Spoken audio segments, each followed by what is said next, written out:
Hey guys, thanks for checking out another real-time edit. It's right here. I got this fun Blackburnian warbler. I know the last video I did was a female Blackburnian warbler. At least I think I'm going to share them in that same sequence. Anyway, yeah, I figured I'd do this male, and boy, he was really cool. I love getting any of these warblers down in the ferns like this. It's just such a lovely color, number one, but the textures that these ferns give when you're shooting through them, I think are really nice. So this bird was really cool. I got to actually watch him forage on the he would forage along the edge of this road for ants multiple times. I saw him do it over like multiple days. It was pretty wild. So anyway, let's get to editing this one. I'm just gonna lose a little bit of that left side there because I did not compose this very nicely right in the camera. So something like that. I mean, it's close to centered, but you know, any more off center, and I feel like I'm gonna lose a lot of the fun textures. Oh, that one kind of feels all right. Something like that. All right. Anyway, let's see. I'm just going to do a little exposure pop, a little brighten on the shadows, and blacks back down for contrast. I'm going to drop a graduated filter on the bottom to darken the bottom and really drop the highlights on that log. And then just chuck a nice soft radial in here, invert it, feather it, and then just brighten up this bird a little bit more. I don't want to go too far and have it look obvious, so I'll do the rest of the dodging and burning in Photoshop. So I'm going to jump right on over to Photoshop right now, and then we will check this out and finish editing it.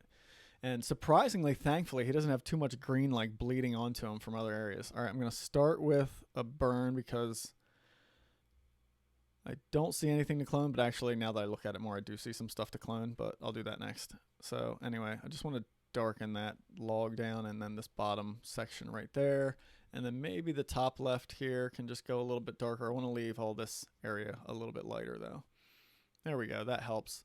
And then just a little darker right behind him. All right, back to cloning.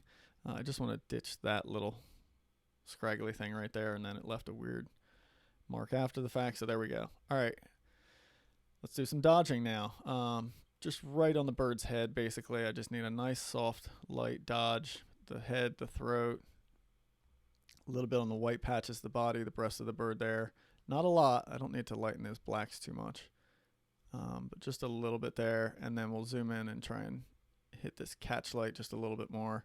And then I am actually seeing there is some green kind of bouncing around in there, which makes sense. So let's add some magenta to the areas that need it. A little bit across the back there, definitely some across the front and the breast of the bird there.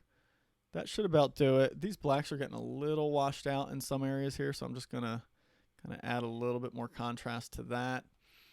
And then, I mean, gosh, what else do I do, right?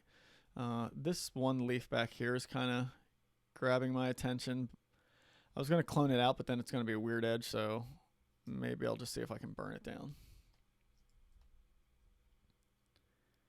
There we go.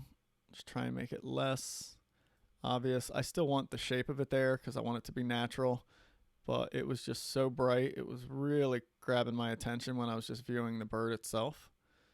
So hopefully this kind of, there we go. That just fades that one little bit down and doesn't pull attention much anymore. I mean, wow, I think that's about it. There's not a lot more. Yeah, I could probably do a little bit more burn across the log here, at least the top of it. And then there's also, now that I'm looking there, right, a little bit of magenta kicking in on that log. So let's add a little bit more green to that. And then I think we're good to go. So from that to that, subtle edit. Oh wait, I think I see a little bit of, I think my one dodge layer may have gone into the background there. Let's see. No, not really. Yeah, okay. All right, we're good. Just wanted to make sure that was clean there. All right, let me get this saved. We'll go back to Lightroom compared to the total original. Just a quick reminder, head on over to rayhennessy.com and on over to the workshop section, and then you can go right to the online workshops if you want. That's a great place to find out what I offer here. I got remote sessions. You can work with me directly, remotely from anywhere in the world, which is a fun way to learn exactly how I do what I do in these videos. Got an online Lightroom course that takes you through everything I know about how I use Lightroom, online bird photography course, and then of course I have mentorships. I just said the word course a lot of times right there. I hope to have a Photoshop online course coming this winter, but I just need to find the time to sit down and actually record that, because that's going to be quite the time-consuming thing. All right, here we go. Total before and after. You can see the big difference. Composition's a little bit more pleasing now, but mainly the bird actually stands out in this scene, whereas he kind of just melts away and just kind of fades away in the darker areas of the image in the original. So that was it. Just a nice simple edit. Nothing too crazy, and just about 5 minutes on that one. So thanks for joining me. I'll see you guys on the next one.